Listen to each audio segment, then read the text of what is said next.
कत्ल का राज।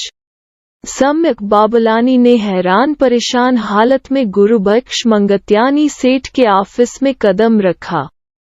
आजकल वो अपनी जिंदगी से बेजार था।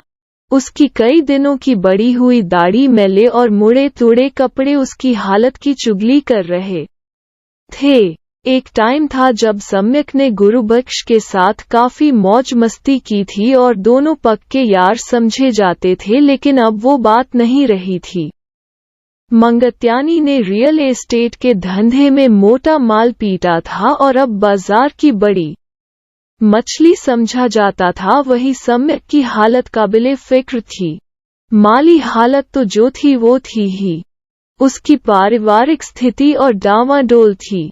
उसकी पत्नी आशा ने तलाक की नोटिस दे रखी थी और आजकल अपनी बेटी ईशा के साथ अलग रहती थी।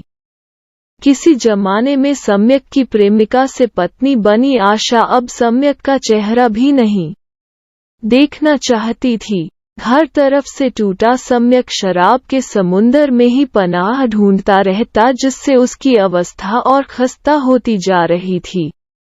अरे आओ सम्यक साईं, मंगत्यानी ने सम्यक को देखते ही जोर से कहा। कैसा है बाबा? लेकिन उसकी आंखों में अरुचि के भाव स्पष्ट दिख रहे थे। आम वक्त में सम्यक तुरंत वहां से विदा लेता, लेकिन हालात का मजबूर था, सो जबरन कुर्सी पर बैठता हुआ बोला, सब झूलेलाल की मेहर है गुरुबख्श।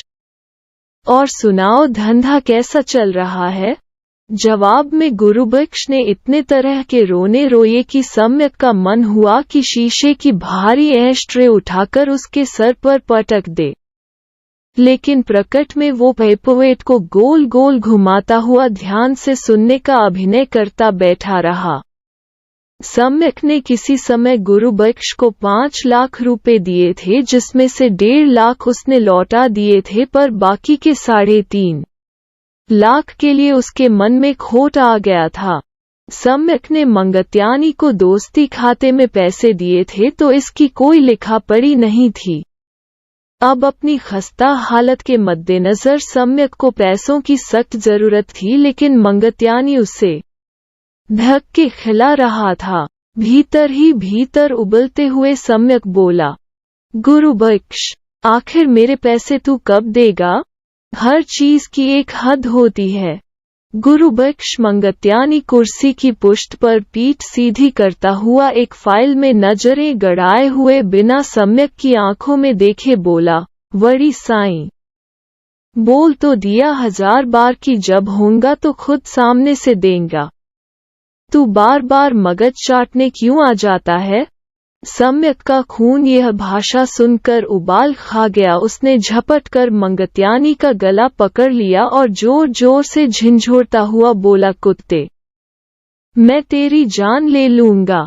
मंगत्यानी जोर जोर से चिल्लाने लगा। तुरंत बाहर से सोनू भीतर आया और उसने बाहों में जकड़कर सम्यक को मंगत्यानी सेठ से अलग किया।